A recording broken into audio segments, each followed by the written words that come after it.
begitu. Dan kemudian 178 diantaranya dibagikan kepada masyarakat atau petani di Kecamatan Jasinga, Kabupaten Bogor, begitu.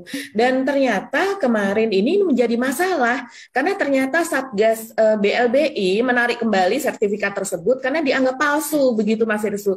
Jadi selama ini warga tidak tahu bahwa sertifikat yang mereka dapatkan dari Pak Jokowi langsung pada Hari Agraria Nasional itu adalah sertifikat palsu. Nah, ini menjadi masalah Mas Hersu. Bagaimana mungkin ini Pak Jokowi membagikan 178 sertifikat palsu di atas puluhan hektar tanah atau bahkan ratusan hektar, saya lupa data persisnya begitu ya. Tapi itu cukup luas karena itu tadinya itu dimiliki oleh dua buah perusahaan begitu. Nah, di mana dua perusahaan itu menggunakannya sebagai HGU, hak guna usaha. Dan kemudian karena mereka ini adalah perusahaan dari sebuah korporasi besar yang terlibat dalam BLBI sehingga menjadi bagian yang disita oleh BLBI itu tadi begitu. Dan kemudian saat ini statusnya tentu itu menjadi polemik gitu karena dianggap sebagai sertifikat palsu dan sehingga ada pegawai dari ATR atau Agraria dan Tata Ruang ya BPN di Kabupaten Bogor itu yang diduga bermain begitu. Sehingga mereka sekarang menurut pihak kepolisian di Bogor itu ada lebih dari 3, kemungkinan ada 4 yang akan dijadikan tersangka. Nah, ini masalah loh Mas Hersu. Ini baru segelintir gitu yang ketahuan gitu ya. Dan kemudian ini artinya adalah pembantu di sekitar Pak Jokowi. Waktu itu Menteri ATR-nya masih Pak Sofyan Djalil ya. Itu tidak tidak bersih dan kemudian mereka juga tidak profesional dalam menjalankan ini. Apakah di dalamnya ada kong kali kong atau apa? Karena mereka jelas tahu bahwa ini adalah acara presiden akan mengatasnamakan nama presiden begitu dalam hal ini, sehingga sekarang masyarakat ini menjadi bingung begitu dan protes mereka. Oke, ini sih menurut saya hanya satu kata Mbak, terlalu Mbak ya. Dan ini mesti diusut ya. Saya kira diusut tuntas. Satu, ini kriminal kan karena sertifikat palsu.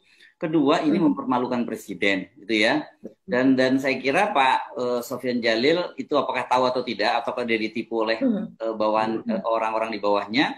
Walaupun beliau sudah di-reshuffle, saya kira kalau memang ada semacam itu, saya layak beliau untuk melakukan gugatan atau menuntut secara pidana ya, karena dia juga sudah dirugikan nama baiknya dalam hal ini. Wah, ini serius. Ini menurut saya kacau nih kan. Padahal kan maksudnya kita tahu lah.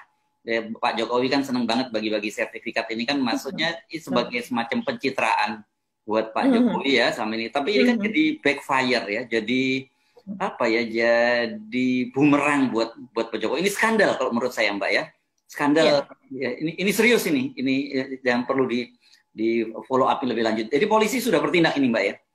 Iya, polisi sudah bertindak dan kalau saya membayangkan Mas Hersu seandainya ini adalah kasus pidana biasa, ini yang akan diperiksa siapa saja? Tentu saja Pak Jokowi, Pak Sofyan Djalil itu akan menjadi daftar dari saksi yang akan diperiksa begitu. Ini kan karena berhubungan langsung ini dengan menteri, dengan presiden gitu. Apalagi ini melalui program redistribusi lahan atau tanah hasil dari reformasi agraria atau TORA disebutnya pada waktu itu.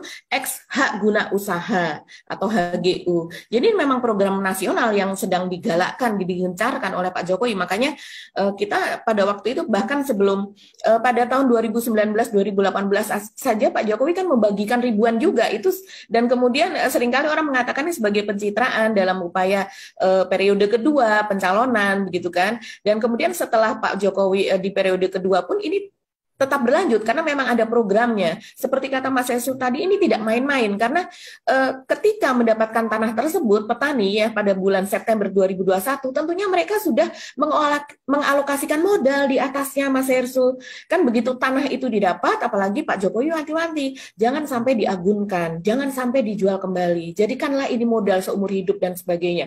Tentu mereka sangat percaya bahwa sertifikat posisinya sertifikat yang nomor wahid loh, hak milik begitu. Kan sekarang banyak sekali sertifikat yang lain, sehingga petani itu mengalokasikan modalnya tentu tidak main-main juga di situ begitu. Bayangkan kalau sekarang disita, itu modal segala macam kalau sudah mereka tanami, bahkan kalau ada bangunan dan segalanya, itu kan kemudian menjadi hilang begitu, loss begitu. Gila, ini nih, ya mohon maaf saya masih menggunakan kata gila aja ini yang terjadi ya.